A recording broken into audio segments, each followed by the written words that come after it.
Demak, bu Henry Kissingerning Jahon tartiboti asari. Qanday qilib bugun dunyo siyosati hozir turgan o'ringa yetib keldi? Bu inson o'zining diplomatiya otasiligi nuqtai nazaridan ham bu kitob ahamiyatli. Bugungi kungacha dunyo siyosatini, tarixini imkon qadar sig'dirganligi bu aql bovar qilmas ish deb hisoblayman. Qanday ahamiyatga ega bo'ldi Vestfal shartnomasining mana shunaqa bir global proyektga aylanishiga? Katolik cherkovi osonlikcha qo'yib yubormasdi, tabiiy o'zini avtoritetini. Shu bilan birga protestant degan ham o'zini kuchiga ega bo'lishi kerak edi. Bu qon bilan amalga oshirilardi. Islom dunyosiga o'ziga xos munosabatiga to'xtalib o'tsak, zotan bu biz uchun juda ham muhim savollardan biri hisoblanadi. Islom konseptini fakt sifatida qabul qilish o'rniga kuch bilan moslashtirishga yondashuvini guvoh bo'lamiz. Kissingerning doktrinasi o'zi mohiyati bo'yicha islomga qarshi. Kissinger dunyoqarashida namoyon bo'lib turibdi. Islomni yengib o'tilish kerak bo'lgan muammo sifatida bir haligi chipqon sifatida ko'radi. Qanchalik Xitoy kommunistik davlat bo'lmasin, Mao ham, Li Kuan Yu ham SSRni yoqtirishmagan. Aholining sifatli qatlami o'qiydigan kitob. Aholining sifatli qatlami o'qiydi, hamma emas. Shuning uchun biz buni ilmiy elitaga taklif qilamiz. Assalomu alaykum aziz kitob ixlosmandlari, xususan siyosat sohasiga qiziqadigan, xalqaro huquq, xalqaro munosabatlar sohasiga qiziqadigan demak muxlislarimiz, kitobxonlar, bugun muhim bir asar mavzusida podkast qilishni niyat qildik. Demak, bu Henry Kissingerning Jahon tartiboti asari. Tabiiyki bu asarning demak ahamiyati shu kungacha boshqa tillarga tarjima qilinganligi nuqtai nazardan, demak va sotuvlari nuqtai nazardan ham jiddiy bir ahamiyatga ega bo'lgan asar ekanligi ko'zga tashlangan va shu bilan birga bu kitobning muallifi Henry Kissingerning bir jahon diplomatiyasi otasi sifatida ko'rsatilishi yoki bo'lmasa bir vaqtning o'zida ham amaliyotchi, ham professor sifatida xalqaro huquq, xalqaro munosabatlar sohasidagi professor sifatida demak namoyon bo'lishi bu kitobning ahamiyatini yanada oshiradi. Aynan quvonchli bo'lgani ushbu kitob demak barcha huquqlari saqlangan holda o'zbek tiliga tarjima qilindi va yaqin orada kitobxonlarga ham chiqishi, sotuvga chiqishi ko'zda tutilyapti. Shu nuqtai nazardan ushbu kitob tarjimoni Odilxon bilan bugun suhbatni rejalashtirganmiz va aynan mana shu kitob haqida umumiy tushunchalarni hosil qilishlik uchun demak mana shu podkastni o'tkazamiz. Odilxon, assalomu alaykum. Assalomu alaykum Hamid aka. Assalomu alaykum hurmatli kuzatuvchilar. Odilxon, tabriklayman. Ushbu kitob tarjima qilganligingiz bilan, yakuniga yetkazganligingiz bilan men ham mas'ul muharrir bo'ldim bu kitobga, azizlar. Va bu kitobning ustida deyarli 1 yil ishladik va hech shoshilmadik va mana shu iloji boricha uning hamma parametrlari deylik yoki o'zbek kitobxoni qanday tushunishi nuqtai nazardan hamma jihatlariga e'tibor qaratdik va bu kitobning tarjimasi mening nazarimda juda ham muvaffaqiyatli bo'ldi va buni albatta asosiy bahoni kitobxonlar beradi. Odilxon, avvalo keling mana shu kitob muallifining, ya'ni Henry Kissingerning shaxsiyatiga bir to'xtalib o'tsak, bu qanday inson edi, qaysi davrda tug'ildi va bunday demak ahamiyatli shaxs bo'lib shakllanishida tarixning ta'siri, tarixning ahamiyati, u yashagan davrning ahamiyatiga to'xtalib o'tsak. Albatta, Kissinger mana shunday mutaxassis bo'lib yetishishida uni boshdan o'tkazganlarini o'rni beqiyos. Jumladan u 1923-yilda Germaniyada tavallud topadi va 38-yilda 15 yoshida uni ya'ni natsist rejimi kelishi bilan Yahudiy oilasida tug'ilganligi sababli har xil bosimlardan qochib demak AQShga emigratsiya qilishadi oilasi bilan. AQShda u ta'lim olib Harvard universitetida o'qib, doktoranturani yoqlab mutaxassis bo'lib, u yerda professor bo'lib ishlay boshlaydi va oxir oqibat davlat amaldorligi pillapoyalaridan ko'tarilib, davlat kotibi darajasigacha yetib boradi. Ko'plab prezidentlarga maslahatchi bo'lgan va AQSh tarixining eng shovqin suronli qarorlarida ushbu shaxsni qo'li bor, ushbu shaxsni mantiqiy, aqliy xulosalariga tayanilgan deb hisoblanadi. Jumladan Vyetnam urushida tinchlik muzokaralariga, sulhga erishganligi uchun deb Nobel mukofoti bilan taqdirlangan. Bahsli, chunki ba'zilar bu urushni boshlovchisi sifatida ham Kissingerni keltiradi.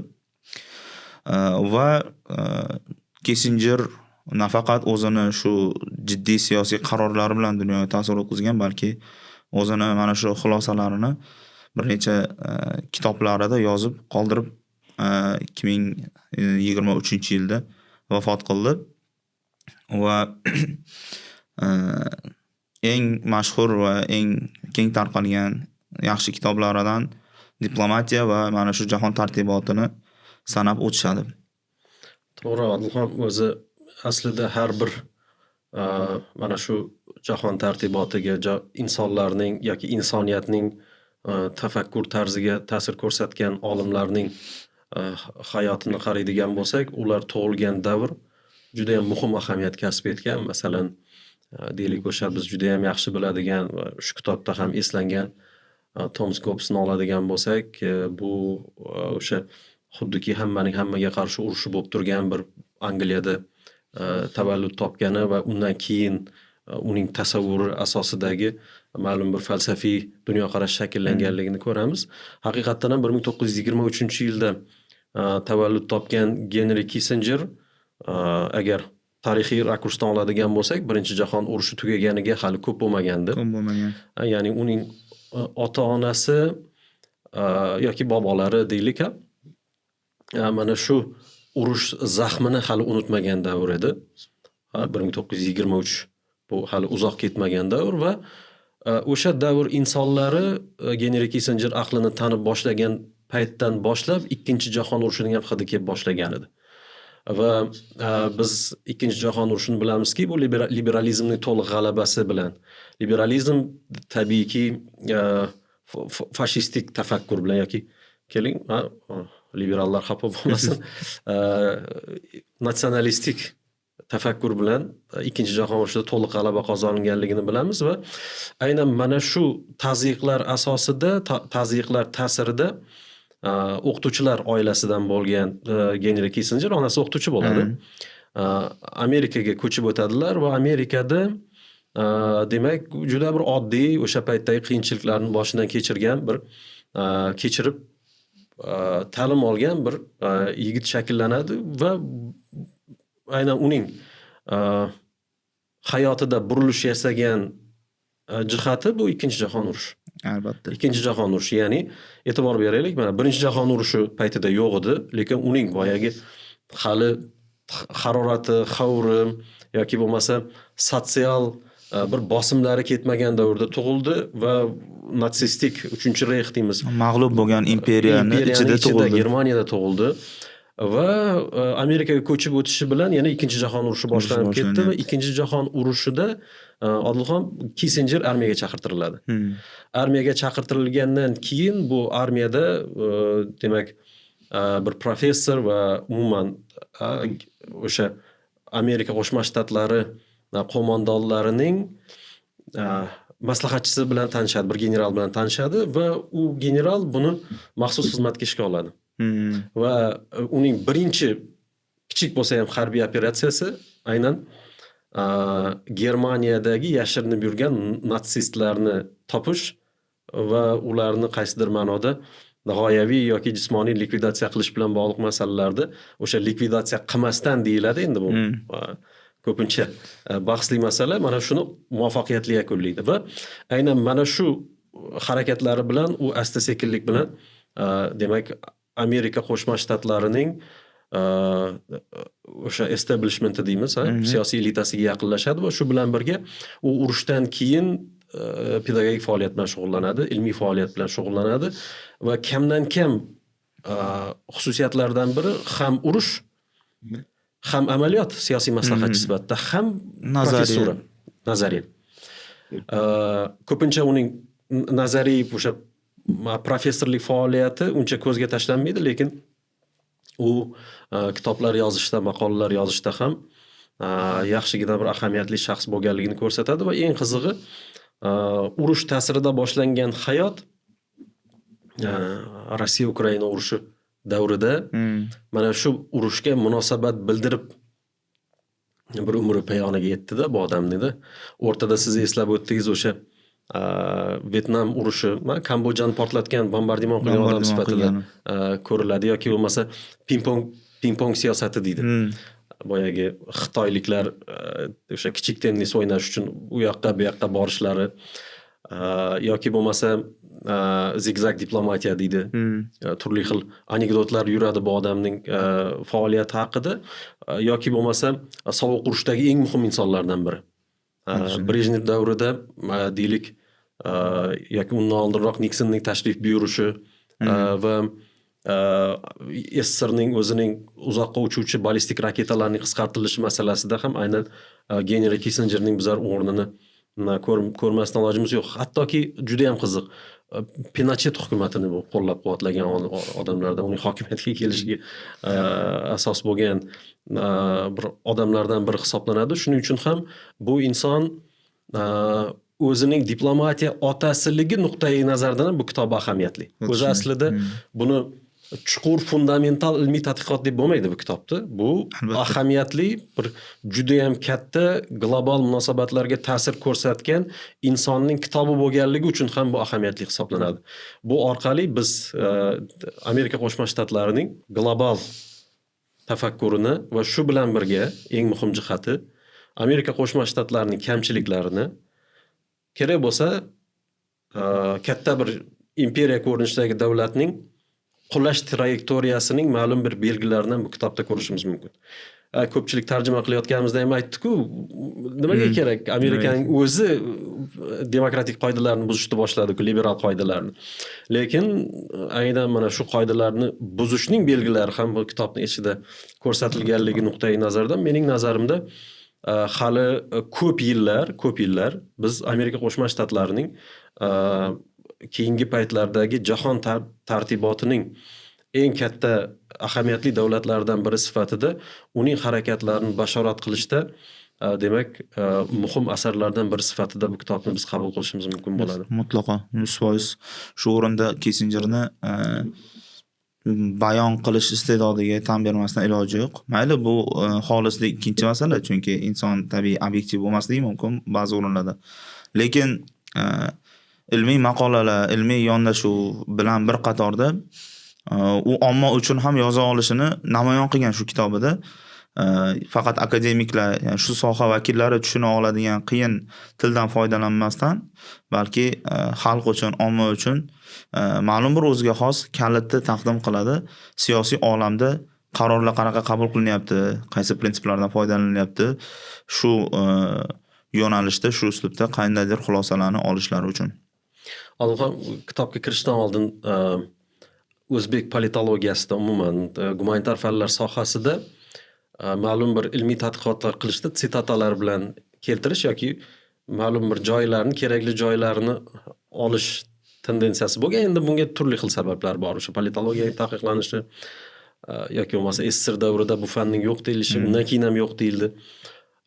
Bu yerda kontekstni anglashda kitobni to'liq tarjima qilishning ahamiyati va shu bilan birga keyinchalik Kissingerning boshqa hamma kitoblarini tarjima qilishning ahamiyati nimada deb bilasiz? Kissingerning kitoblarini tarjima qilishning ahamiyati shundaki, siz aytib o'tganingiz kabi, bizda siyosatshunoslik bo'yicha tariximiz biroz achinarli bu ilm sohasida va bu savolga javob berish uchun nima uchun bu kitobga tarjimasiga qo'l urilganligiga to'xtalib o'taman, ruxsat bersangiz. Bemalol. Demak, shu yoshligimdan, o'smirligimdan hammada bo'ladigan ekzistensial savollar meni ham qiynagan. Kimman, nimaman, nima qilib yuribman, maqsadim nima, qanaqa funksiya, missiyam bor dunyoda debdi. Va ko'p solishtiryapman. Hamma narsa siyosatga taqalyapti borib. 100% aniq va bu siyosatni men anglolmayapman. Chunki men tushunchamdagi traditsion faoliyat, ya'ni bu qanaqadir milliy yoki meni tushunchamdagi islomiy konseptdan mutlaqo boshqacha hozir dunyo tartiboti ishlayapti. Shu menda dissonans uyg'otdi va savollar tug'dirdi. Men bunga javobni qanday topishni bilmadim. Chunki o'zbek tilida bunga javob beradigan adabiyotlarni topa olmadim. Va shu rus tilini, ingliz tilini o'rganib, shu tillarda turli kitoblarni ko'rib, ma'lum qadar tushunchalar hosil bo'lib boshladi va universitetda o'qib, Sharqshunoslik universitetida o'qib yurgan paytlarimda shu kitob va nihoyat shu kitob bilan to'qnashdim va uni mundarajasini ko'rib, birinchi bobini o'qib, darhol bu kitob albatta o'zbek tilida bo'lishi kerak degan xulosaga kelgan edim. Sababi turli kitoblar qatorida, ayniqsa mana shu Kissinger shu kitobi insonga konsept taklif qiladi. Ma'lum bir aqliy xarita olasiz, bu orqali qaysidir puzzlelarni o'z o'rniga qo'yish imkoniyati paydo bo'ladi insonda. Shu sababdan bunga qattiq qasd qilindi. Buni mualliflik huquqlarini olish o'ziga xos ancha murakkab masala bo'ldi. Va ana endi Kissinger muhim kitobi o'girilgan ekan, endi qolganlarini ham o'girish kerakligi, ehtiyoji paydo bo'ldi. Demak, asosiy bu savolga javob shundaki, bu bizda hozir paydo bo'lgan bo'shliqni to'ldiradi. Nima farqlar bor va qanday qilib bugun dunyo siyosati hozir turgan o'ringa yetib keldi? Agar biz joriy vaziyatni anglamoqchi bo'lsak, albatta buni tarixni yaxshi tushunishimiz kerak. Ana shunda biz asoslarini anglaymiz.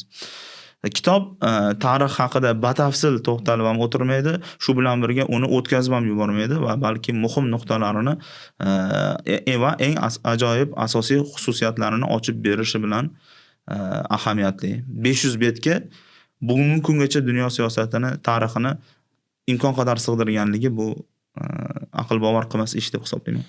Shunday, Odilxon, masalan, xalqaro huquqiy munosabatlarni o'rganayotgan talaba bo'ladimi yoki ilmiy tadqiqotchi bo'ladimi, uning qo'lida kitobning to'liq konteksti bor. Chunki siz, deylik, uning ma'lum bir bobini o'qib turib, kitobni to'liq o'qimagan bo'lsangiz, sizda kontekstual xulosa paydo bo'lmaydi. Masalan, bu sohani, deylik, o'qiyotgan talaba uchun qo'lida kitobning bo'lishi va qaysidir kursida buni to'liq o'qib tugatishi va unda o'sha to'liq yakuniy xulosaning paydo bo'lishi bu juda ham muhim hisoblanadi. Masalan, men o'qigan davrda ham, siz o'qigan davrda ham, deylik, kitobni o'zbek tafakkurida tarjima qilib tushunishimiz uchun imkoniyat kam edi, masalan. Kam edi. Hozir ham hali juda ham ko'p kitoblar tarjima qilishimiz kerak. Shu bilan birga to'liq Kissinger konteksti. Uning barcha maqolalari yoki bo'lmasa asosiy asarlari tarjima qilinib bitta javonda turadigan bo'lsa, keyinchalik unga asoslanib qilingan ilmiy ishlarning uzuq yo'li qaysidir bir sitatalar orqali emas, balki kontekstdan kelib chiqishini belgilaydi. Va mana shu yo'nalish hamma olimlarda bo'lishi kerak. Masalan, o'sha Machiavellidan tortib, bilmadim, René Guénongacha. Mana shu har biriniki men shunday tushunamanki, o'sha butun kontekstni tushunishimiz uchun bizning politologik kitob javonimizda mana shu olimlarning har birining to'liq hammasi, biz Machiavelli dedik, u yoqda Platon bor hali. Albatta. Platon bor, Aristotel bor, Platin bor, neoplatonistlardan. Shuning uchun mana shularni iloji boricha yagona javonga joylashtirish umumiy. O'shanda o'zbek siyosiy tafakkuri paydo bo'ladi. Hali shu nuqtai nazardan qiladigan ishlar juda ham ko'p. Iqtiboslarni to'g'ri ola olamiz, asl manbadan va kontekstdan ola olamiz shunda. Shunday. Xuddi shunday to'g'ri aytasiz. Odilxon, endi bu kirish deb hisoblasak, biroz cho'zildi. Uzr so'raymiz. Endi kitobning o'ziga kelsak. Kitobning ahamiyati haqida ham gaplashdik. Kitob qanday tuzilishga ega? Kitobxon buni qanday ruhiy tayyorgarlik bilan yoki bir ilmiy tayyorgarlik bilan deymizmi? Anaqa kutilmalar bilan. Kutilmalar bilan o'qish kerak. Xo'p. Demak, kitob shunaqa tuzilishga ega. Avvalo, Kissinger kirish qismi bilan tanishtirib aytadiki, jahon tartibotini dastlabki fundamentlari qanday paydo bo'ldi, qachon paydo bo'ldi. U juda uzoqqa ketmaydi, Aristotelga bog'lanib o'tirmaydi, balki hozirgi kunda yuzaga kelgan tuzum, tartibot qayerdan paydo bo'lganligiga to'xtalib o'tadi va undan oldin nima uchun bu zarurat paydo bo'lganligini ham izohlaydi. Jumladan, kitobdagi ma'lum bir kirish amalga oshirilgandan keyin 30 yillik urushga to'xtalib o'tiladi. Ma'lumki, Yevropada protestantlar va katoliklar o'rtasida 30 yillik urush bo'lib o'tadi va bu urush ikkala tomonni ham juda ham toliqtirgan, charchatgan. Oxir oqibatda ular Germaniyada, Vestfal viloyatida kelishishga, o'zaro o'yin qoidalarini belgilab olishga, sulhga tuzishga demak, qaror qilishadi. Asosiy demak, bugungi kungacha yetib kelgan tartibot qonuniyatlari ana o'shanda paydo bo'lgan deydi. Va demak 30 yillik urush, uni xulosasi sifatida Vestfal sulhi, undan keyin Vena kongressi, undan keyin Versal Fransiyadagi kelishuvlariga to'xtalib o'tadi. Bu sulhlarda, bu kelishuvlarda Vestfal tartiboti qanaqa tahrirlarga uchradi va keyinchalik qolgan davlatlarning bunga munosabati qanday bo'ldi? Nima uchun tartibotning turli xil konseptlari turib, aynan Vestfal tartiboti markaziy bo'lib qoldi? Shu mavzularga to'xtalib o'tadi. Keyinchalik u Osiyoga o'tgan, Xitoy, Yaponiya, Hindistonni konseptlarini izohlagan, undan oldin islom dunyosiga alohida e'tibor qaratgan, Eronga alohida bob bag'ishlagan va oxirida albatta AQShning avvalgi va hozirgi siyosiy dunyoqarashiga batafsil to'xtalib o'tadi. Shu bilan kitobiga xotima yasaydi. Shunday, Odilxon, agar kitobni oladigan bo'lsak, ya'ni siz tarixga uzoq ketmaydi dedingiz. Ya'ni haqiqatdan ham bu yerda biz masalani Suqrotdan, Platon va uning shogirdi deylik Aristoteldan boshlaganini ko'rmaymiz. Va bu tabiiy, chunki Henry Kissinger uchun antik davr muhim emas edi. Antik davr yoki bo'lmasa antropologiyasi va u uchun modernning boshlanish nuqtasi muhim edi. Xuddi shunday. Modernning boshlanish nuqtasi. Va modernning boshlanish nuqtasi agar politologlardan so'raydigan bo'lsak, bu 1600-yillar. 1600, aynan. Biroz oldin to'g'ri uning olimlari keldi, bu Machiavelli, Gobbeslar aynan mana shu davrlarda qarang. Gobbes olasizmi, Machiavelli to'g'ri 1400-yillar bo'ladigan bo'lsa, undan keyin Gobbes, Montesquieu, Locke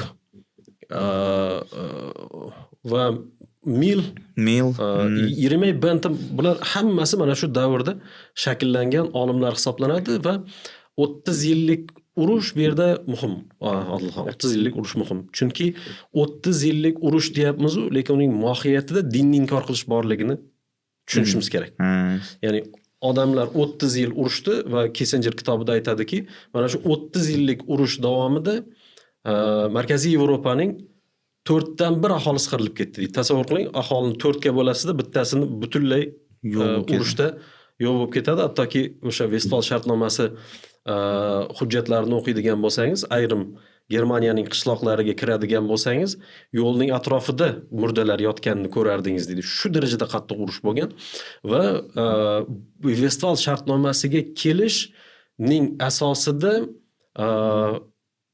monoteizmni qaysidir ma'noda inkor qilish yoki bo'lmasa premodern davrini inkor qilish bilan boshlayman deydi o'zi aslida. 1600-yillar bu aynan o'sha davrlarning boyagi qoni to'kilayotgan davrlar edi va Vestfal shartnomasi 1600 o'sha o'rtalar 40-yillarmi, 30-yillarmi mana shu davrlarga to'g'ri keladi bu ham. Xuddi shunday. Va aynan Kissinger to'g'ridan to'g'ri aytmasa ham mening o'rganish predmetim bu modern davri deydi. Modern davri. Va u keyinchalik mana shu an'anaga ongli ravishda yoki ong ostida rioya qilganligini ko'ramiz.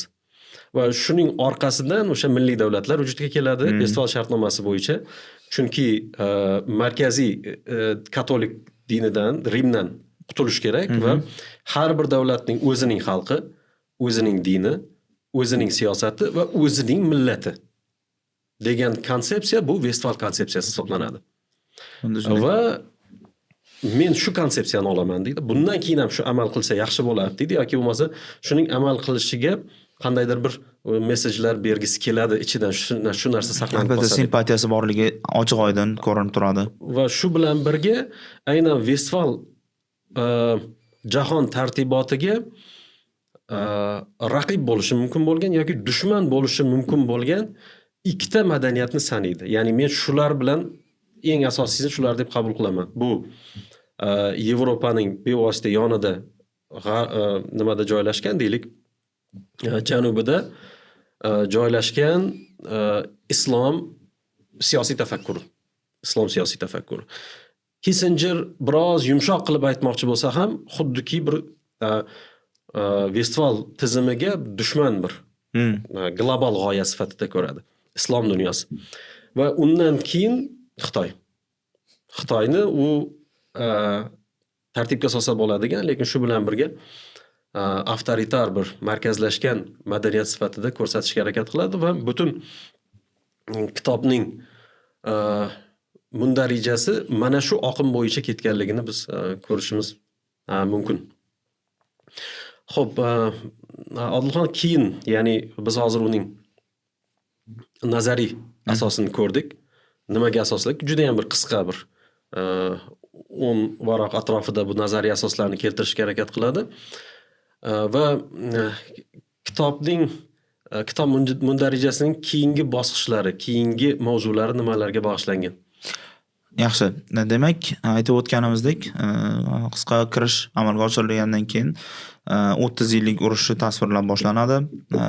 Bu urushni tarixi, nega yuzaga kelgani, menimcha bu haqda ham to'xtalib o'tdik. Lekin asosiy ma'noda xuddi shunday premodern bilan modern, ya'ni keyingi davrga o'tilayotgan edi va shunaqa bo'lishi kerak edi. Katolik cherkovi osonlikcha qo'yib yubormas edi, tabiiy o'zini avtoritetini. Shu bilan birga protestant degan ham o'zini kuchiga ega bo'lishi kerak edi. Bu qon bilan amalga oshirilardi. Yevropani to'rdan bir qismi qirilib ketishi, keyin o'latlar, ocharchilik, iqtisodiy bo'hronlarga duchor bo'lish insonlarni tabiiy ravishda kelishuvga majbur qildi. Agar mana shu tabiiy ofatlar, muammolar bo'lmaganda, ular uzoq urushardi o'zini yo'li uchun, uslubi uchun. Bunda ham biz go'bisi insonga dushmanligini ko'ramiz. Ularni rahm shafqat olib kelgani yo'q. Ularni jonini saqlash uchun majbur bo'lishdi. Shu narsaga kelishga va Münster va Osnabrück degan ikkita shaharda ular Vestfal kelishuvlariga erishishga harakat qilganliklarini ko'ramiz. 2 yil davomida muhokamalar bo'lib, bu orada davlatlarning siyosiy kuchi ko'tarilib pasayib turishi tabiiy ravishda shartnoma shartlari qanday shakllanishiga ta'sir qilib boradi. Kitobda aytib o'tilgan, ular qanaqa sharoitlarda qanaqa kunlarga majbur bo'lib, duchor bo'lib bo'lsa ham shu narsaga kelishga harakat qilishgani, uzoq kelishgan haqiqatda ham va og'ir sharoitlarda odam ko'p, qishloqchalar kichkina kelishga harakat qilishgan. Asosiy xulosalarga o'shanda Vestfal kelishuvlarida shunaqa kelishadi. Demak, Yevropada bir-birini hurmat qiladigan, bir-birini suverenitetini tan oladigan, bir-birini ichki ishlariga aralashmaydigan va biri qolganlarini bosib olishga yetarli kuchi bo'lmagan davlatlar paydo bo'lishiga kelishib olishadi. Tabiiy ravishda demak Yevropa o'zini kuchini cheklayapti. Armiya soni, iqtisodiy va hokazo va o'zaro munosabatlarni maksimal yaxshilashga, do'stona aloqalarni saqlashga, bir-birini yana aytamiz, shu suverenitetni hurmat qilishga kelishishadi. Aynan mana shu qoidalar keyinchalik fundament bo'lib xizmat qilgan. Kissinger aytadi, ular bilmagan katta ehtimol bilan o'zlari shunaqa global jahon tartibotini fundamentiga asos solayotganligini bilishmagan. Shunchaki reallikdan kelib chiqishga majbur bo'lishgan va oxir oqibatda mana shu qoidalar keyinchalik dasturul amal bo'lib qoldi deydi. Nima uchun aynan Westfal kelishuvi tanlanishi, aynan u global o'ringa chiqishi haqida aytadiki, bir-biridan mustaqil, bir-birini hurmat qiladigan suveren mamlakatlar, boya siz aytgandek millat, til va hokazo birliklarni nation state deydi inglizlar. Shunaqa tartibotni faqat Westfal kelishuvi taklif qilgan. Xitoyda ham, islom dunyosida ham, boshqa tartibotlarda ham deydi, o'zini markazga qo'yish bor va qolganlarni o'ziga vassal deb hisoblash bor. Ular pluralizmda bir-biridan mustaqil, bir-birini hurmat qiladigan birliklar paydo bo'lishini nazarda tutmaydi. Shu sababdan ham mana shu tartibot kun tartibiga chiqdi, amaliy bo'lib qoldi deb aytgan. Tushunarli. Odilxon, bu yerda nima deb o'ylaysiz? Ya'ni Kissinger fikrlaridagi kemtiklardan biri, u haqiqatdan ham oldingi fikri to'g'ri edi. Bu Westfal shartnomasiga kelishuvlarga kelayotgan davlatlar buni global bir g'oyaga aylanishini bilmovdi. Lekin Yevropaning undan keyingi progressi, liberalizm kirib kelgandan keyin deylik iqtisodiy jihatdan ham, texnik jihatdan ham jiddiy progress bo'ldi va Yevropaning bosqinchilik siyosati deylik, qanday ahamiyatga ega bo'ldi Westfal shartnomasining mana shunaqa bir global proyektga aylanishiga? Mana aynan mana shu kolonializm jarayoniga yetib kelganimizda ular bu qoidalarni buzayotganiga guvoh bo'lamiz.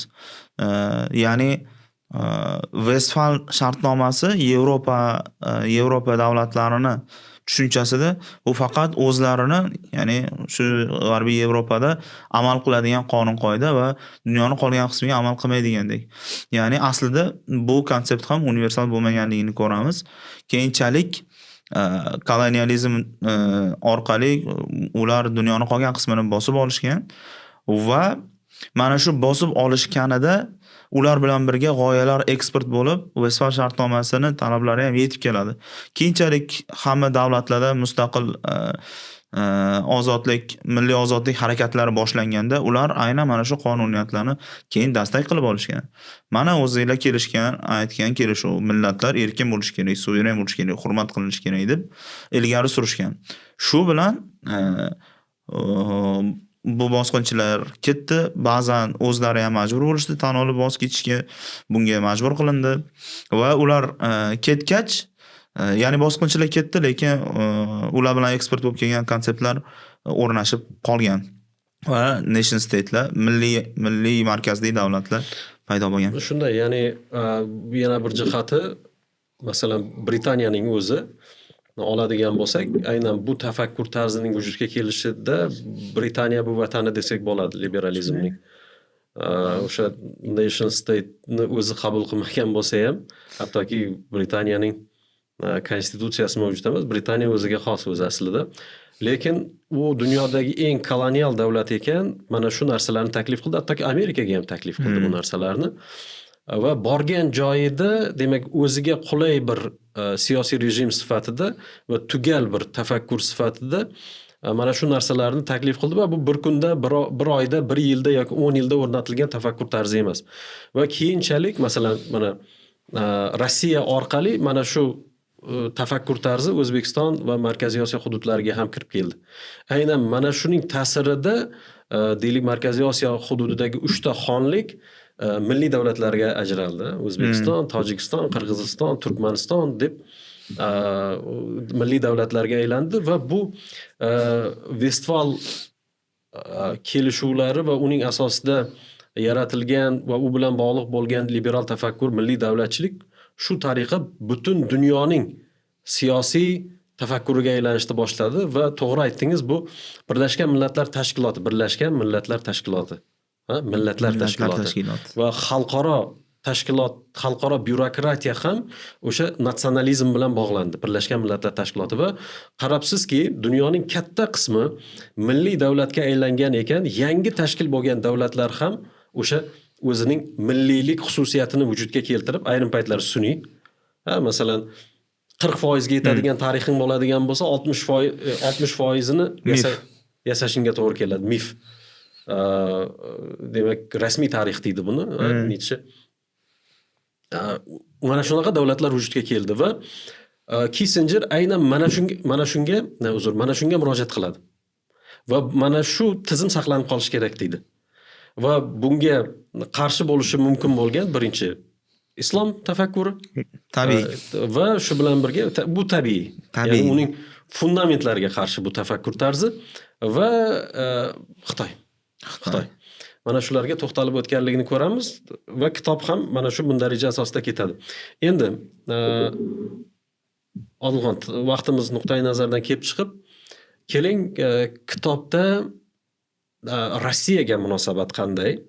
Rossiyaga munosabat va bu fikrlar, ya'ni Kissingerning kitobida bildirilgan fikrlar bugun Rossiya Ukraina urushi jarayonida o'zini qanday ko'rsatyapti? Kissinger Rossiyaga munosabati juda o'ziga xos boshqa siyosatchilarnikiga o'xshamaydi. Chunki u Rossiyani izohlarkan bu haligi mo'g'ullar yovvoyi tabiatda o'sganlar deb izohlash bilan birga jahon tartibotini ushlab turishda kerakli davrlarda qanchalik ahamiyatli bo'lganligini esdan chiqarmaydi. Napoleon bo'lsin, Gitler bo'lsin, bularga Yevropani mana shu o'rnatgan tartibotini kuchi yetmay qolgan paytda Rossiya kirib kelgan, Rossiya yordam bergan va aynan mana shu tuzumni Rossiya imperiyasini borligi, bo'lishi tartibotda balansni ushlab turadi deb aytadi. Uni tushunishi bo'yicha, demak, Yevropada Vestfal konsepsiyalari markazi bo'lsa, uni ikki tomondan AQSh va Rossiya balansga solib turadiganday tushuncha hosil bo'ladi. Va u shu bilan birga avtoritar xarakterga egaligini izohlaydi. Buni tabiiy deb aytadi. Shunaqa bo'lishi, Rossiyada shunaqa bo'lishi tabiiy deb aytadi. Bu orqali biz aslini olganda AQSh va uni tuzilmalarini, Putin va uni siyosati to'la qoniqtirishini xulosa qila olamiz. Ular uchun bu yangilik emas, Putin ularni qoniqtiradi deb men shaxsan xulosa qildim Kissingerni fikrlarini o'qib. Ha, shunday, o'zi Vestfal tizimi, xalqaro tizimi bo'yicha vujudga kelgan katta kuchni boshqa kuch balanslab turish kerak. Ha deydi, Kissinger aytadi, qo'pol kuch bu deydi. Qo'pol, ya'ni uning tarkibidagi qo'pollikni o'zgartirishga urinish kerak emas, chunki Chingizxon davlati sifatida, bir Mo'g'ul davlati sifatida, shuning ruhini olgan davlat sifatida ko'rsatishga harakat qiladi va uni tuzatish kerak emas deydi. Uni tuzata olmaysan, o'zi tabiati shunday uning deb ko'rsatadi va u haqiqatdan ham siz aytib o'tdingiz, Gitlerni tiyib turishda va undan oldin Napoleonni tiyib turishda, balansni vujudga keltirishda ahamiyatli bo'lgan davlatlardan biri sifatida va aynan mana shu funksiyasini hozir Yevropaga nisbatan bajarib turganligini ular oqlayotganligini ko'rishimiz mumkin. Xuddi shunday. Hozir Yevropani tiyib turibdi, Xuddi shunday. Amerikaga loyal qilib turibdi va hokazo. Shuning uchun ham hozirgi Trump hokimiyatining qilayotgan harakatlarini yalang'och ko'rinishda Kissinger doktrinasiga amal qilayotgandek ko'rishimiz mumkin Rossiya masalasida. Shaxsan menga shunday ko'rinadi, ya'ni bu Kissinger doktrinasi faqat ochiq ko'rinishda, qo'pol ko'rinishda, Amerika tarafdan ham yalang'och ko'rinishda bu narsani amalga oshirayotganligini ko'ramiz. Endi Odilxon, keling Kissingerning islom dunyosiga o'ziga xos munosabatiga to'xtalib o'tsak, zotan bu biz uchun juda ham muhim savollardan biri hisoblanadi. Kissingerni islom dunyosiga munosabati antiqa, sababi u kommunistik bo'lgan SSSR bilan kelishuvlarga erishilgan, Xitoy bilan kelishuvga erishgan, Xitoyni AQSh uchun ocha olgan inson va islomga kelganda boshqacha yondashuv, boshqacharoq yondashuv qiladi. Albatta opponent sifatida ko'radi islom konseptini. Eronga alohida yondashadi, lekin islomni tushunchalarini izohlarkan o'sha Dorul Harb bo'lishini, qolgan dunyoning qolgan qismi uchun ular har doim boshqacha nazarda qaraydi deydi. Biroz tarafkashlik qilgandek tuyuladi. Sababi Vestfal kelishuvlariga erishishda, bu konseptlarni qurishda ular na Rossiyani, na Xitoyni, ya'ni na Usmonlini inobatga olishmagan, chaqirishmagan, ular bilan hisoblashmagan. Ana endi o'zlari qurib olgandan, ya'ni tartibotga majburlab bu konseptlarni singdirishga urinishi guvohi bo'lamiz. Va agar to'g'ri kelmasa, tanqid qilish, uni nolegitim deb atashi ko'rishimiz mumkin. Shunday bo'lsa ham, ko'p siyosatchilardan farqli ravishda buni konseptual asoslariga nazar tashlay olgan. Kissinger nima uchun mumkin emas, nima uchun to'g'ri kelmaydi, buni aytadi. Ammo mana shu integratsiyani yoki islom konseptini fakt sifatida qabul qilish o'rniga kuch bilan moslashtirishga yondashuvini guvoh bo'lamiz. Xoh bu nazariyada bo'lsin, xoh uni amaldagi ishlarida bo'lsin. Ya'ni Iroqqa nisbatan, Afg'onistonga nisbatan bo'lgan ishlarda to'g'ridan to'g'ri albatta bu fikrlari inobatga olingan. Ilhom, bu yerda biz ko'rsatuvimizni boshida bir masalani ko'tardik, ya'ni umuman Vestfal tizimining vujudga kelishi diniy urushlar sabab bo'lgan va bu dinlar monoteistik dinlar edi. Xristianlik bilan bog'liq. Katolik deymizmi, pravoslav deymizmi, protestantlar deymizmi, farqi yo'q. Bu tagida o'sha monoteizm yotganligi nuqtai nazardan va Kissingerning doktrinasi o'zi mohiyati bo'yicha islomga qarshi. Ya'ni hech narsa demaganingizda ham, agar Kissinger hech narsa demaganda ham islom juda ham yaxshi deganda ham biz uni aldoqchi degan bo'lardik. Albatta. Yani bunaqa deya olmaydi u o'zining mohiyatiga ko'ra. Chunki aynan monoteistik dinlarga qarshi vujudga kelgan tafakkur tarzi doktrina hisoblanadi. Va tabiiyki Kissinger boshqa dinlarni ham xuddi, boshqa monoteistik dinlarni ham xuddi shunaqa qabul qiladi. Ayniqsa islomni. Chunki ular liberalizm bilan xristianlikni yengdi. Biz to'liq ayta olamiz. Xristianlikni yengdi, yengishga imkon bo'ldi va uchinchi monoteistik din bu o'sishdan to'xtagan nima? Ya'ni yahudiylik nuqtai nazaridan ular katta muammo tug'dirmaydi. Zotan o'zi ham yahudiy. Juda ham integratsiyaga yengil kirishib keta olgani sababli yahudiylikni muammo sifatida ko'rmagan. Shu aytadi-ku, juda ham ko'p hazillar yuradi. Arablar bilan Isroil urushib turgan paytda Henry Kissingerga Isroildan telefon qilishib, axir yordam bermaysanmi bizlarga desa Kissinger aytadi, sen yahudiysan-ku, bizlarga yordam bermaysanmi desa, men avval amerikalikman. Undan keyin davlat maslahatchisiman. Ana undan keyin yahudiyman desa, boyagi yahudiy aytarmishki, bizlar teskari sanaymiz der ekan. Teskaridan sanaymiz deb, chapdan o'ngga emas, o'ngdan chapga qarabmi shunaqa sanaymiz degan ekan. Umuman olganimizda mana shu, ya'ni islom konsepti nuqtai nazardan qarshi bo'ladi va kitobda bir qiziq joyi bor. Buni siz bilasiz, Odilxon. Kissinger aytadiki, ikkita katta imperiyaning o'rtasida oldin katta davlat qurmagan bir cho'lda davlatning paydo bo'lishi aqlga sig'maydi deydi-da. Nafaqat davlatning paydo bo'lishi bilan birga ikkita imperiyani qulatishi deydi. Nargilarni ko'rmay qolganligi. Qanaqa qilib ikkita katta imperiya bu yerda mana shunaqa potensial bir hokimiyat kuchi vujudga, markaziy vujudga kelayotganligini sezmay qoldi degan retorik savol qo'yadi.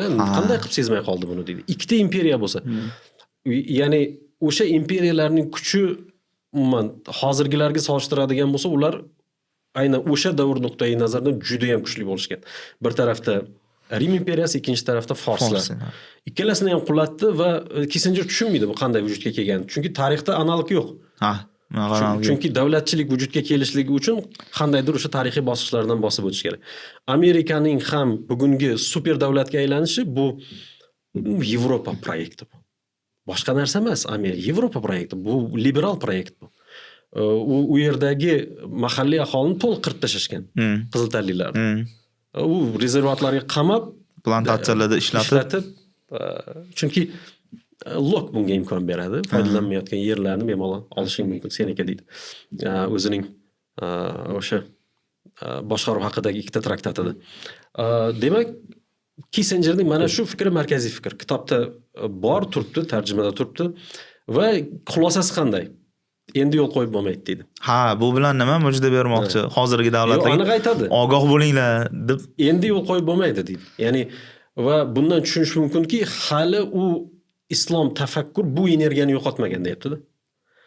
Davlat qura olish, o'sha Vestfal tizimiga qarshi turish bilan bog'liq juda ham katta energiyasi bor degan mesajni beradi va kitobda traditsionalistlarga ham yaxshigina qarshi turish uchun ma'lum bir asoslarni topish mumkin. Alohida bir yo'nalish sifatida ko'rinmasa ham, lekin o'sha liberal dunyoni himoya qilish istagini ko'rsatayotganligi ko'zga tashlanadi. Mana nima uchun tarjima qilish kerak, nima uchun buni o'qish kerak, tahlil qilish kerak.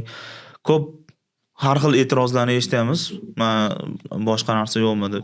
Kissinger bevosita shaxsiyati qilgan ishlari nuqtai nazaridan unga nisbatan antipatiya bor. Bu yoqda ham hech kim uni maqtamoqchi emas. Ya'ni u hech kim yaxshi inson yo boshqa deb aytmaydi. Lekin ochiq oydin mana shularni yozgan ekan, nimaga biz bilmasligimiz kerak? Mana biz ustimizdan mana liberal tashkilot qanaqa xulosada, liberal olam nima demoqchi, nima qilmoqchi, qanaqa bizga diagnoz qo'yapti, buni bilishimiz kerak. Usmonlikni kasal odami deb aytgan Yevropani. Shunday. Misol uchun. Men shubhasiz mana Kissinger dunyo qarashida namoyon bo'lib turibdi. Islomni yengib o'tilish kerak bo'lgan muammo sifatida bir haligi chipqon sifatida ko'radi. Unga kechalari tinchlik bermaydigan muammo sifatida ko'radi. Chunki muammo kelyapti, monoteistik dinlarni yengyapti, boshqa narsalar, konseptlarni yengyapti, liberal dunyoqarash muzaffar bo'lyapti, lekin islomni to'la to'kis yengib bo'lmayapti.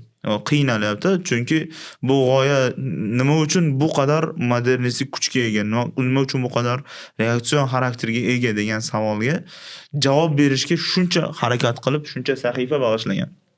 Shunday, masalan, mana shu kitobda ham hozir ko'rsak bo'ladi. Agar mundarijasini ko'radigan bo'lsak, islomchilik deydi. Islomchilik deydi. Buni biz tarjimasiga alohida qaradik. Islomiylik emas bu. Albatta, bu islomchilik bu. Va Yaqin Sharq ikkita nuqta tartibsizlik dunyosi. Ya'ni liberal tafakkur uchun islom hamisha tartibsizlik. Ya'ni u tushunmaydi va Kissinger aytadiki, bu emotsional vujudga kelgan siyosiy tafakkur deydi. Va u so'nadi baribir deydi. Emotsional vujudga kelgan deydi va alohida nima ham ishlatadi, termin ishlatadi bu masala bo'yicha. Qandaydir bir emotsiyalar bilan bog'liq bu egzaltatsiya degan ma'noni berishga harakat qiladi. Shuning uchun o'zi aslida islom dunyosining ustidan ustun kelish ham bizning olimlarimizni ipidan ignasigacha o'rganganlik.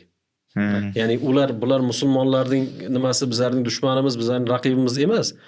To'liq mohiyatimizni o'rganish uchun hamma kitoblarni nafaqat yozdi, balki sharhlaganini ham ko'rishimiz mumkin. Shu nuqtai nazardan bu yangi bir metod emas va tabiiyki bizni raqib bilayotgan tafakkur tarzi, doktrinaning biz olimlarni to'liq o'rganish orqali, butun konseptual o'rganish orqali ularning keyingi harakatlarini bashorat qilishimiz yoki shunga qarshi tura oladigan konsept va doktrinalarni yaratish imkoniyatimiz mavjud bo'lishi aynan mana shu nuqtai nazardan ko'zga tashlanadi. Odilxon, vaqtimiz nuqtai nazaridan keling, bu yana bir muhim jihatlari bu Xitoy masalasiga to'xtalib o'tsak va keyingi bizning savolimiz shunday bo'ladiki, bu Amerikaning bugungi o'zini bunday tutishida o'sha mazkur kitobning ahamiyati nimadan iborat degan ma'noda. Juda ham qiziq savol. Demak, bir jihatdan Kissinger bir-birini hurmat qiluvchi tuzum degan mana bu Vestfal tartibotiga o'zini simpatiyasini bayon qilsa ham, boshqa tomondan davlat manfaatlari hamma narsadan ustun degan dunyoqarashda qanchalik ilgari surishini guvohi bo'lamiz. Bu haqiqiy davlat manfaatlari uchun xizmat qiladigan, buni oqlaydigan inson bo'lgan. Jumladan u qadimgi Hindistonda Arthashastra manbasiga yuzlanadi, shafqatsizligi bilan ajralib turgan. Machiavelliga alohida to'xtalib o'tadi, Machiavellining dunyoqarashini asoslashga urinadi va shu bilan birga keyin kardinal Richelieuga, Otto von Bismarckga alohida o'zini hurmatini bayon qilgan. Sababi ularni davlat sovuqqonlik bilan davlat manfaatlaridan kelib chiqib harakat qilishi, bu yo'lda har qanday vositalarni qo'llay olishiga nisbatan simpatiya tuyadi nihoyatda. Mana shu yerda o'zi qanaqa shaxsligini, qanaqa dunyoqarashga egaligini ko'rish mumkin. Qanchalik akademik salohiyatli bo'lmang, qanchalik yuqori bilimlarga ega bo'lmang, insonga din shuning uchun ham kerakki, sizni ma'naviy asoslaringizni u taqdim qiladi. Hamma vositadan aralash foydalanib tashlamasligingiz uchun sizni ushlab turadigan qandaydir tutib turuvchi instrument bo'lish kerak. Bu insonning ichki olami, bu insonga yuqoridan transcendentdan tushgan vahiy tomonidan buyurilgan buyruqlar bo'ladi. Shu asosda moral yuzaga keladi. Endi mana bundan mosuvo bo'lsangiz, shunga o'xshab har qanday vositani oqlab o'tirish mumkin. AQShning ham bugungi harakatlarida to'g'ridan to'g'ri shu Kissinger dunyoqarashdan kelib chiqilayotganini guvohi bo'lamiz. Sababi dunyo politsiyasi bo'lish maqomidan voz kechib, o'zini mamlakatini foydasi uchun yoki o'zini shaxsiy manfaati uchun nima xizmat qilsa, shuni qilishni guvohi bo'lyapmiz. Agar kerak bo'lsa, men kuchliroq bo'lsam, mana bu Venezuela degan mamlakat kuchsizroq bo'lsa, bemalol kirib uni prezidentini olib chiqib ketish. Buni hatto oldin hech bo'lmasa, insof yuzasidan aldab-suldab qanaqadir bahonalar keltirilardi. Ochiqdan ochiq, to'g'ridan to'g'ri bizga neft kerak edi deb aytilyapti. Hatto bu yerda demokratik fasad ham endi unutib bo'lyapti-da. Mana shu hammasiga Kissinger yo'l qo'ygan. Shunga yo'l bergan, shunga imkon bergan va buni oqlab qo'llab-quvvatlagan. Uni ayniqsa Iroq va Afg'onistonga AQShni kirishi haqidagi qismlariga alohida to'xtaldik, chunki kitob yozilgan paytidan ancha vaqt o'tdi va tarjima qilinayotgan paytda Suriyada, Afg'onistonda tuzum o'zgargan edi. Shu sababdan uni yangi tartibotga, yangi rejimga munosabat qiziq bo'ldi va biz uni maqolalarini izladik. Albatta bu inson munosabatini bildirgan, jumladan Tolibonni kelishiga munosabatini ham bildirgan va u yerda kitobda aytgan ba'zi fikrlarni inkor qilyapti. Kitobda Afg'onistonga kirilishi to'g'ri bo'lgan edi, chunki bu yerga qutqarish kerak edi va hokazo deb aytadi. 11-sentyabr voqealarini to'g'ridan to'g'ri Afg'onistonga bog'laydi. Aslida esa keyinchalik chiqqan maqolalar orqali biz buni bildikki, demak teraktda ishtirok etganlar hech bir afg'on bo'lmagan. Afg'onistonga kirish BMTning ruxsati bilan amalga oshirilmagan. Bilasizmi, Kissinger 11-sentyabr voqealarida komissiya raisi bo'lgan. Komissiya raisi bo'lgan. Buni tadqiq qilgan holatda albatta oxirgacha emas u. O'rtada keyin ketishga majbur bo'ladi, chunki ayrim ma'lumotlarni ochiqlashni so'raydi. Oldingi faoliyati bilan bog'liq. Shu bilan ketishga majbur bo'ladi. Lekin 11-sentyabr voqealariga bugun Tucker Carlsonning masalan nimalarini, ko'rsatuvlarini, maqolalarini o'qiydigan bo'lsangiz, shubhaga olyapti o'zlar. Oldindan shubhaga olingan edi o'zi aslida. Albatta. Shuning uchun mana shu masalalarda biz o'sha Kissinger Yanusi qandaydir ma'noda ikki yuzliligini ko'rishimiz mumkin. Haqiqatan ham taqdir hazili 11-sentyabr voqealarini tadqiq qilishni Yahudiga ishonib topshirish o'zi sal shubha. ostiga olishga arziydigan holat.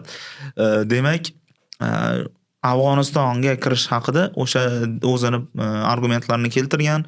Qancha bunga kontr argumentlar bo'lishiga qaramasdan ozgina ko'z yumib, ozgina aldamchilik qilayotganini guvohi bo'lamiz kitobda shu joyida.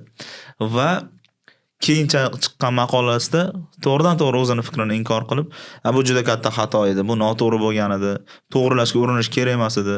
Bularda hech qachon bu biz xohlagan tartib bo'lmagan, bo'lmaydi ham deydi. Bunaqa, ya'ni nafaqat Afg'onistonda, balki Iroq va Suriyada ham deylik bu Vestfal tizimi yoki bo'lmasa umuman fundamental nuqtai nazardan liberalizmni joriy qilish umuman o'xshamagan. Ya'ni islom dunyosida bitta joyda ham o'xshamagan. Qanchalik hafsalasi pir bo'lganini ko'ramizda shu maqolalarda. Masalan, Kambodja deymizmi yoki Vietnam deymizmi, u yoki bu ko'rinishda albatta juda ham ko'p odam o'ldi. Buni yoqlamaymiz, lekin ma'lum bir tartibda o'rnashishga muvaffaq bo'ldi baribir, albatta. Baribir kelishdi, boshqa qildi yoki bo'lmasa mana hozirgi Venesuelani aytamiz, lekin aynan islom dunyosi masalasida ularning mana shu Vestfal tizimini joriy qilish nuqtai nazaridan qilgan harakatlari, ayniqsa Amerika Qo'shma Shtatlarining keyingi 20 yillikda qilgan harakatlari deyarli 100% muvaffaqiyatsizlik bilan tugadi va bu yerda behuda Kissingerning deylik mana shu kitobdagi zaif jihatlarini ko'ramiz. Olg'on, endi Xitoy haqida bir qisqacha to'xtalib o'tsangiz, kitobda qanday munosabat bildiriladi Xitoyga? Kitobda Xitoy haqida nihoyatda antiqa sirlarga boy mamlakat deb aytib o'tgan. Maxfiy ravishda borganligini aytadi birinchi bor Xitoyga 70-yillarda o'sha payt bosh vazir Chou Enlay bilan ko'rishib, suhbatlashib, muhokamalar qilishgan. Chou Enlay ham o'ziga xos Xitoy tarixida ahamiyatga ega katta figura va Xitoyga uni yondashuvi iqtisodiy jihatdan juda ham potensiali bor, ammo avtoritar mamlakat deb qaraydi. Farqi endi ya'ni radikal ravishda dushmanga chiqarib yubormayapti-da, balki kelishuv yo'llarini izlayapti. Balans o'rnatish yo'llarini izlayotganiga guvoh bo'lamiz. Xitoy haqida munosabat bildirganda, misol uchun, Xitoyni ham tartiboti xuddi shunaqa, o'zini markaziy samoviy imperiya deb ko'radi, qolganlarini demak periferiya deb, imperatorning qo'l ostidagi deb ko'radi. Ammo bularni bayon qilishda va bu bilan ishlashda Kissinger nur ko'radi, mujda ko'radi tunnel oxirida. Tartibot bilan kelisha oladi. Bu yerda ko'rinib turibdiki, u tabiiyki Xitoyni potensialini hurmat qilyapti, kuchini hurmat qilyapti. Aks holda, ya'ni teskari yurish, unga balanddan qarash natija bermasligiga guvoh bo'lganligi sababidan. Alg'on, bu yerda Xitoy bilan kelishganlikning o'ziga xosligini olish mumkin. Kitobda keltiriladi. Bu yerda ularning tub tafakkur tarzi, doktrina bu monoteizm bilan bog'liq emas. Ha, to'g'ri aytasiz. Ya'ni eng Xitoyning tagiga boradigan bo'lsangiz ham, bu bilmadim, qaysi o'sha Laotsizm deymizmi, Konfutsizm deymizmi? Mana shularni bu davlat mana shu doktrinaning ustida turadi va liberalizm yetarki monoteizm bo'lmasa. Ha, tabiiy butparast turli xil kelish mumkin bo'ladi. Qorishmasi. O'zi ana maqsadlarni birlashtirish mumkin va bu yerda bu birinchi fundamental masalasi. Ikkinchi masala shunday masalaki, Odilxon, qanchalik Xitoy kommunistik davlat bo'lmasin, Mao ham, Li Kuan Yu ham SSRni yoqtirishmagan. Nafaqat yoqtirishmagan, yomon ko'rgan desak ham bo'ladi. Yomon ko'rgan, ya'ni masalan o'sha Xitoy SSR urushlarini oladigan bo'lsak ham yoki Maoning SSRga tashrifi turmay gapiradi. Men mazam bo'lmay turibdi deydi. Va Xrushchevga keskin fikrlarni bildiradi. Nimaga sen Stalin nimasidan qaytayapsan orqangga? Nima bo'libdi? Revolyutsiya bo'ladigan bo'lsa, yarim aholi o'lib ketadigan bo'lsa ham deydi, nima maqsadli bo'ladi ular deydi.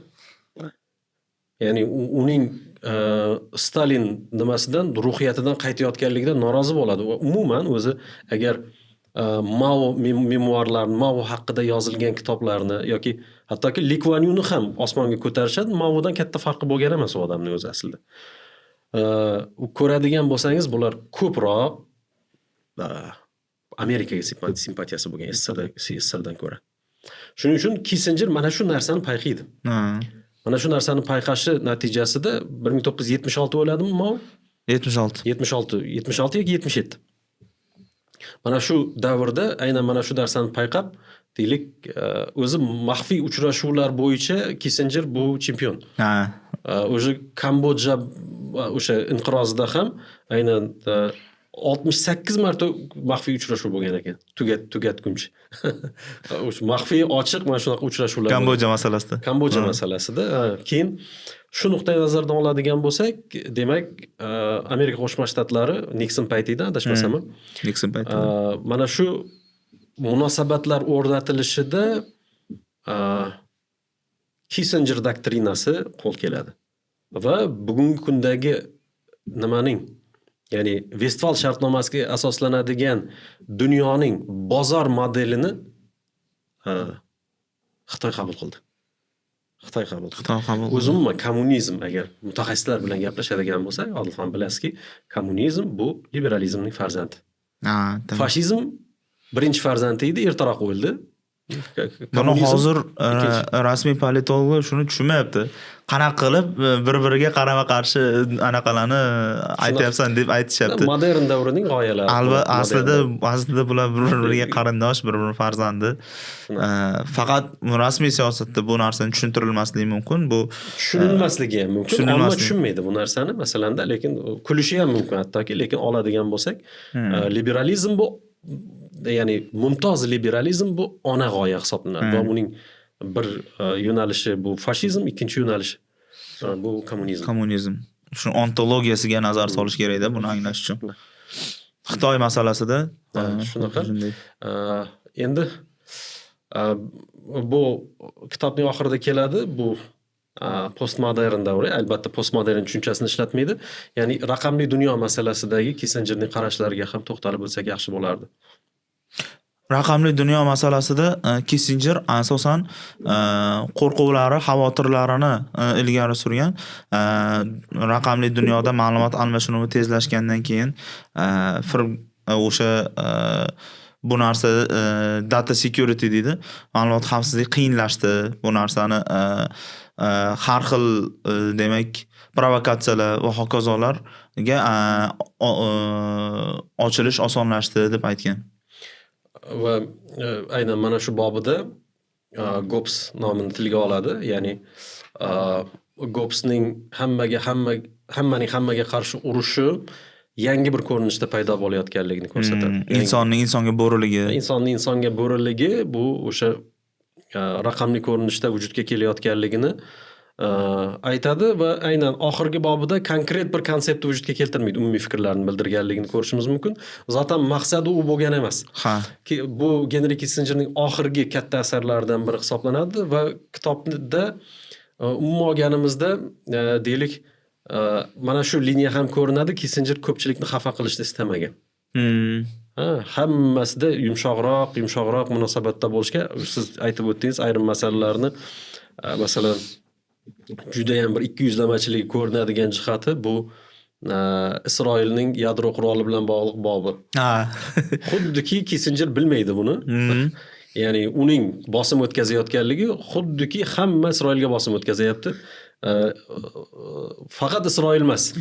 Va Isroil kitobni o'qiganingizda agar Kissingerni tanimaydigan bo'lsangiz yoki bo'lmasa bir tarixdan xabaringiz bo'lmaydigan bo'lsa, Isroil degan shunday chiroyli bolachani xafa qilib, shunday bir yaxshi bir nimani, davlatni, beg'ubor bir davlatni hamma xafa qilayotgandek ko'rinadi. Ana endi Hamid aka, siz bu kitobga mas'ul muharrirlik qildingiz va albatta o'zingizda ham ma'lum bir xulosalar paydo bo'lgan bo'lishi kerak.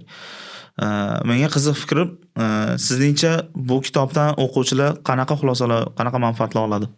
Biz o'sha kirishda qaysidir ma'noda bu savolga to'xtalib o'tdik. Endi umuman savol nuqtai nazaridan manzilli to'xtaladigan bo'lsak, o'quvchilar fikr modelini oladi. Ya'ni qo'lida ma'lum bir o'lcham paydo bo'ladi. Uzunlikni metr bilan o'lchaysiz, kilometr bilan o'lchaysiz yoki suyuqlikni litr bilan o'lchaysiz. Fanda ham mana shunaqa o'lchamlar bor. Biz buni nazariyalar deymiz. Yoki fikr modellari deymiz politologiyaga oid. Va siz kitobni o'qib chiqar ekansiz, sizda qaysi nuqtadan boshlab, qaysi nuqtada tugashi va bu kimning fikri ekanligi. Bu Kissinger qarash. Siz buni noto'g'ri deb qabul qilasizmi, to'g'ri deb qabul qilasizmi, bunga e'tiroz bildirasizmi? Butun dunyo qabul qilgan bir o'lchamlardan biri. Bu o'sha diplomatiya otasining qo'shtirnoq ichida, qo'shtirnoqsiz kim bizlar uchun qo'shtirnoq ichida. Otasi sifatida ko'rsatilishi, u ma'lum bir o'lchamlarni berib ketgan ahamiyatli shaxs sifatida. Va ikkinchi masala shundan iboratki, siz bu kitobning ichida Kissinger uchun ahamiyatli bo'lgan olimlarni ham qaysidir ma'noda topishingiz mumkin. O'sha Gobbsni tilga oladi, boshqa olimlarga, demak, turli xil yo'nalish ko'rsatishi mumkin bo'ladi. Ya'ni siz umuman olganimizda ham xalqaro huquqiy munosabatlarni tushunish va bu tushunish asosida qaysi adabiyotlarga murojaat qilishni asta-sekinlik bilan o'rganib borasiz. Va deylik, bugungi raqamli dunyoda siz tabiiyki kitobni o'qish jarayonida YouTube'ga murojaat qilasiz, Wikipediyaga murojaat qilasiz. Bilimlaringizni oshirish uchun sizga mana shu xalqaro huquq, xalqaro munosabatlar dunyosiga ma'lum bir eshik vazifasini ham, kirish vazifasini ham bajarib beradi bu kitob. Hamid aka, bu kitobni mutaxassislarga tavsiya qilinadimi yoki ommaga, o'zi umuman auditoriyasi qanday bo'lishi kerak? Kimlar uchun tavsiya qilinadi? Odilxon, bizda nima bor?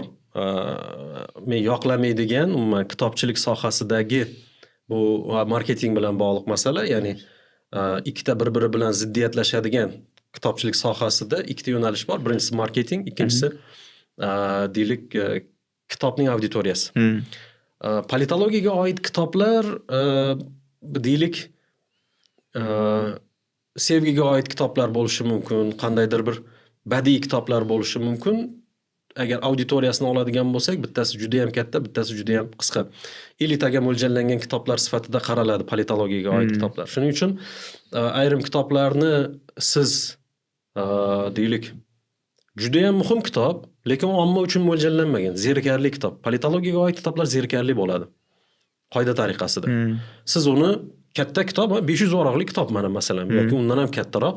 Siz uni sabr bilan o'qishingiz kerak va sabr bilan o'qiganingizda ham qandaydir bu tabiatni tasvirlamaydi-da. Siz uchun turli xil tarix nuqtalariga jo'natadi sizni. Xuddi shunday. Va siz uni hammasini jamlab miyangizda kitobning oxirigacha tuta olishingiz kerak. U yaproq shitirlash emas bu. Yoki kimningdir istrofi emas. Tabiiyki bunday kitoblarni ommaga tavsiya qilganlarni ko'rganman. Ya'ni millionlab ommaga tavsiya qilgan va menga kelyapti ayrim masalalarda o'qolmadim bu kitobni deyapti. Nima uchun menga tavsiya qilingan bu kitob deyapti-da. Shuning uchun bunday kitoblar Odilxon bir sotilganda millionlab sotilmasligi mumkin, lekin 10 yillar davomida millionlab sotilishi mumkin. Ya'ni bu elitaga yaqinlashgan qatlam asta-asta bu kitoblarni, dunyoqarashni o'zlashtirish uchun fundamental kitoblarni o'qishni boshlaydi. Hammamiz shunday, ya'ni hamma profanlikdan boshlaydi. Asta kelib, mana shu murakkab kitoblarni o'qish bu nashriyotning obro'sini oshiradigan kitoblar. Birdaniga sotilmasligi mumkin, tiraji ko'p bo'lib ketmasligi mumkin. Lekin shu bilan birga bu nashriyotning jiddiy obro'yini oshiradigan va 10 yillar davomida aholining sifatli qatlami o'qiydigan kitob. Aholining sifatli qatlami o'qiydi, hamma emas. Shuning uchun biz buni ilmiy elitaga taklif qilamiz. Va ilmiy elita bo'lish niyatidagilarga, dunyo siyosatini tushunish niyatidagilarga tavsiya qilinadigan kitob. Bu uy bekalari o'qiydigan kitob emas. Va demak, ko'rib turibmiz, o'z auditoriyasi kichik emas bunda oladigan bo'lsak. Albatta. Deylik, gumanitar sohadagi talabalarga alohida. Gumanitar masalan tarix, politologiya, sotsiologiya bor bu yerda. Deylik, masalan hatto dinshunoslik bo'lsa ham. Dinshunoslik, siyosat psixologiyasiga shug'ullanadiganlar va hokazo. Mana shularni oladigan bo'lsak, mana bundoq qaraganimizda bugungi agar O'zbekistondagi auditoriyasi ham buning kichkina emas. Mana shu auditoriyaga demak tavsiya qilish mumkin. Ularni barchasiga tavsiya. Albatta. Shu o'rinda shu kitobni tarjimasiga va nashr qilinishiga bosh qo'shgan shu narsani mas'uliyatini o'z bo'yniga olgan Yangi asr avlodi nashriyotiga chuqur minnatdorchiligimizni bildiramiz. Menimcha juda ham katta, yaxshi kitob kitobxonlarga taqdim qilindi. Shunday, Odilxon, Yangi asr avlodi jamoasiga rahbariyatidan tortib marketologlargacha bu hammamizning mehnatimiz bir jamoa bo'lib ishladik hisob va oz vaqt ketmadi. Oz vaqt ketmadi. 1 yil atrofida. Va bu hammamizga mas'uliyat yuklaydi. Bir vaqtning o'zida rahbariyat ham, marketing bo'limi ham aslida bu kitobning maqsadi sotuv emas, ya'ni tub maqsadi, fundamental maqsadi. Agar biz uni qanchalik yaxshi tushuntiradigan bo'lsak, o'zimizning milliy diniy asoslarimizdan kelib chiqib, keyinchalik ham boshqa davralarda yangi asr avlodiga bog'lanmagan holatda ham boshqa bir auditoriyalarda ko'proq muhokama qiladigan bo'lsak, bu maqsadga muvofiq bo'ladi. O'shandagina kitobdan ko'zlangan maqsad vujudga keladi. Va men o'ylaymanki, deylik, mana shu ko'rsatuvlardan keyin Kissinger atrofida bir maktab paydo bo'ladi va Kissinger doktrinasidan keladigan xavflarni, tahdidlarni bizlarga tushuntirib beradigan o'zbek maktabi paydo bo'ladi. Inshaalloh. Va mana shu narsalarni biz niyat qilish nuqtai nazaridan Yangi asr avlodi nashriyoti ham mana shuning muhim bir bo'lagi sifatida doimiy qoladi deb o'ylaymiz. Ma'lum bir ijtimoiy loyiha sifatida ham katta ish deb hisoblayman. Shunday. Hamid aka, endi suhbatimizni xotimasida shu savolga to'xtalib o'tsak, mana hozirgi paytda siyosiy kitoblarni tarjimasi ancha ko'payib qoldi. Birdan bu xuddi boom kabi tarqalish boshladi va biz kabi mana yosh tarjimonlarda ham yaxshi asarlarga qo'l urish kuzatilyapti. Nega aynan hozirgi paytda bu masala dolzarb kun tartibiga chiqib qoldi deb o'ylaysiz? Odilxon, demak, bu axborot aylanishining erkinlashishi bilan bog'liq, nisbatan erkinlashishi bilan bog'liq. Va tan olib aytish kerak, bu 2016-yildagi o'zgarishlar bilan bog'liq. Chunki 2016-yilgacha asta-asta sekinlik bilan bu 2012dan boshlangan, ungacha politologiya fani bor edi. 2016-yilgacha to'liq tugatildi.